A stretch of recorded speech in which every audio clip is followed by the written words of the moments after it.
नमस्कार साथियों, बहुत बहुत करता हूं स्वागत आप सभी का अपने चैनल टेक स्टडी एंटरटेनमेंट पे। बिहार इंटीग्रेटेड कोर्स में एडमिशन के लिए काउंसलिंग की प्रक्रिया कल से शुरू हो चुकी है और स्टूडेंट को कॉलेज में बुलाया गया था, लेकिन आधे से ज़्यादा स्टूडेंट फीस सुन के कॉलेज से वापस चले आए बिना काउंसलिंग किए। क्या है मामला, मैं आपको इस वीडियो के माध्यम से बताने वाला हूं। और साथ ही अगर आप 2020 में बीएड करना चाहते हैं 2 इयर्स या 4 इयर्स, तो आप इस वीडियो को जरूर देखिएगा। यह वीडियो आपके लिए इंपॉर्टेंट होने वाली है, क्योंकि बाद में आपको फी के बारे में जब पता चलेगा तो आप वहां से बैक आना चाहेंगे, तो ऐसी परिस्थिति आपके सामने नहीं होगी जो कि 4 इयर्स वालों के लिए है, क्योंकि 2 इयर्स वालों को वहां पे पहले पेमेंट करना होगा। तो इसलिए आप सारी बातों को समझ लीजिए, फिर एडमिशन के लिए कदम बढ़ाइएगा। तो आइए बिना देरी शुरू करते हैं आज की वीडियो। आप जो स्क्रीन पे देख पा रहे हैं कि बीएड इंटीग्रेटेड कोर्स की फीस सुन काउंसलिंग से लौट गए छात्र। यह जो न्यूज मुजफ्फरपुर से प्रकाशित हुई है और प्रभात खबर के माध्यम से आई हुई है। अब यहाँ पे आप देखेंगे कि बीएड इंटीग्रेटेड कोर्स की फीस सुनकर आधे छात्र काउंसलिंग से लौट गए और यहाँ पे जितनी छात्र गए थे उसकी संख्या आधी हो गई। बीएड इंटीग्रेटेड कोर्स की काउंसलिंग आरडीएस कॉलेज में बुधवार से शुरू हुई है। काउंसलिंग में 200 छात्रों को आना था, लेकिन 100 छात्र नहीं पहुंचे। देखिए यहाँ पे कितनी बड़ी प्रॉब्लम है। 200 छात्रों को जाना था, लेकिन मात्र 100 ही वहां पे पहुंचे और उसमें से भी 42 छात्र फीस सुनकर वापस लौट गए। अब समझ सकते हैं कि टोटल 200 में कितने प्रेजेंट हुए, 58 बच्चे वहां पे प्रेजेंट हुए। और यहाँ पे सीटों की संख्या 400 है और स्टूडेंट की संख्या भी यहाँ पे 6000 के करीब है। और बीएड इंटीग्रेटेड कोर्स के 4 वर्षों का है, ठीक है। प्रत्येक वर्ष की फीस जो है 75,000 रुपये है। अब आप यहाँ पे सोच सकते हैं कि एक साल में 75,000 आपको देना है, तो यहाँ पे 4 साल का है, ठीक है। तो यहाँ पे 3 लाख के आसपास आपका पैसा हो जाता है, ठीक है। 3 लाख रुपए आपको यहाँ पे देना होगा, तो इसलिए फीस की रकम जो है बहुत ज़्यादा है और इसीलिए स्टूडेंट यहाँ से वापस लौट गए। नोडल अफसर प्रोफेसर अभय कुमार सिंह ने बताया कि काउंसलिंग में परीक्षा के स्टेट नोडल अफसर अशोक कुमार मेहता और स्टेट कोऑर्डिनेटर भी आए थे। छात्रों की काउंसलिंग के लिए 8 काउंसलरों को बुलाया गया था। 8 वेरीफाइयर भी मौजूद थे। बीएड इंटीग्रेटेड कोर्स में बिहार विवि के ही 4 कॉलेज है। यह कोर्स इसी वर्ष लॉन्च किया गया है। कोर्स में दाखिले के लिए 400 सीटें हैं। नोडल अफसर ने बताया कि गुरुवार को भी 200 छात्रों की काउंसलिंग के लिए बुलाया गया था। अगर इस दिन भी छात्र नहीं आए तो 19 से 21 तक फिर से काउंसलिंग की जाएगी। और यहाँ पे देखेंगे कि 8 केंद्रों पर हुई थी बीएड की परीक्षा। लेकिन मैं आपको यहाँ पे बता दूं कि यहाँ पे स्टूडेंट को परेशानी दी जा रही है और पैसा ऐंठा जा रहा है, ठीक है।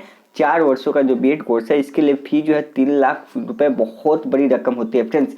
और यहाँ पे वही स्टूडेंट करना चाहेंगे जिसके पास पैसे हैं, और बहुत सारे स्टूडेंट हैं जो है यहाँ पे गरीब हैं, ठीक है।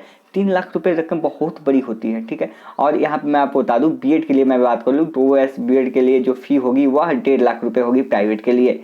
और यहाँ पे कंस्टिट्यूएंट के लिए भी होगी, यहाँ पे 1,35,000 रुपये होगी। और गवर्नमेंट के लिए आपका यहाँ पे कम होगा, 2 साल में आपको 25,000 के आसपास, 30,000 के आसपास, उससे नीचे ही आपको देना होगा।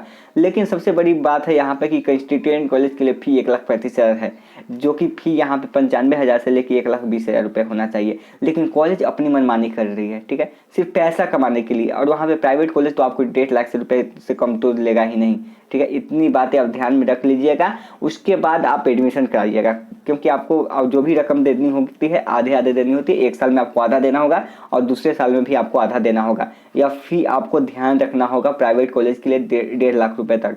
यह आप अभी छोड़ दीजिए कि 1,15,000 रुपये लगेगा, इस पे बात चलती रहेगी। ऐसे चलती चलती आपका एडमिशन की प्रक्रिया खत्म हो जाएगा और आपका वहाँ पे बीएड कंप्लीट भी हो जाएगा, लेकिन यह प्रक्रिया चलती ही की चलती रहेगी। तो इसलिए आप अगर एडमिशन लेना चाहते हैं, अगर आपके पास पैसा है तो बिल्कुल एडमिशन लीजिए, ठीक है। परेशानी तो उन स्टूडेंट के लिए है जो कि 1-1 रुपये यहाँ पे जुटा पाते हैं, और यहाँ पे 1.5 लाख रुपए पूरा पाना उनके लिए बहुत ही मुश्किल है। तो उनके साथ यह प्रॉब्लम है। तो आप लोग देख लीजिए, आप अपने अकॉर्डिंग वहाँ पे सोच समझ लीजिएगा, फिर एडमिशन लीजिएगा, क्योंकि यह रकम जो है बहुत बड़ी रकम होती है। और यहाँ पे जब आप काउंसलिंग करेंगे ना, तो 3,000 रुपये जब आप काउंसलिंग कर देंगे, आपको कॉलेज अलॉटमेंट होगा तो वहाँ पे आपको पे करना होगा। ऐसा नहीं है कि आप वहाँ पे काउंसलिंग में गए वहाँ से वापस चले आए।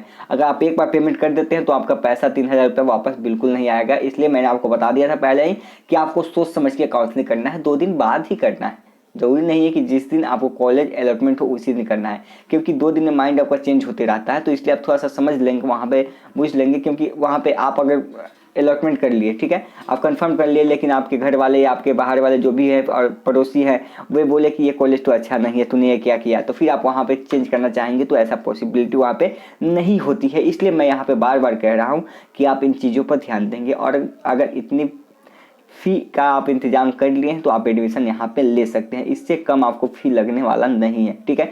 कोई भी कॉलेज आपको बता देगा यहाँ पे कि 1,20,000 मैं लूँगा, प्राइवेट कॉलेज वाले, लेकिन जब एडमिशन करा लेगा आपसे तो उस समय आपको कुछ एक्स्ट्रा चार्ज कर करके आपको 1.5 लाख तक पुरा देगा। आप उस समय क्या कीजिए, जब आधे समय बीत जाएगा तो आप आधे के लिए तो छोड़ नहीं पाएंगे, तो आपकी मजबूरी होती है वहाँ पे पैसा देना। तो बहुत सारे कॉलेज ऐसे ही पैसा ऐंठते हैं बच्चों से कि कह देते हैं कि इतनी ही रकम देनी है और फिर एक्स्ट्रा चार्ज वहाँ पे जोड़ देते हैं। तो इन सारी बातों को आपको ध्यान रखना होता है। तो उम्मीद करते हैं कि फीस से संबंधित जो भी जानकारी थी आपको समझ में आ गई होगी, चाहे 2 ईयर्स हो चाहे 4 ईयर्स हो। तो मिलते हैं नेक्स्ट वीडियो में नए अपडेट के साथ। धन्यवाद।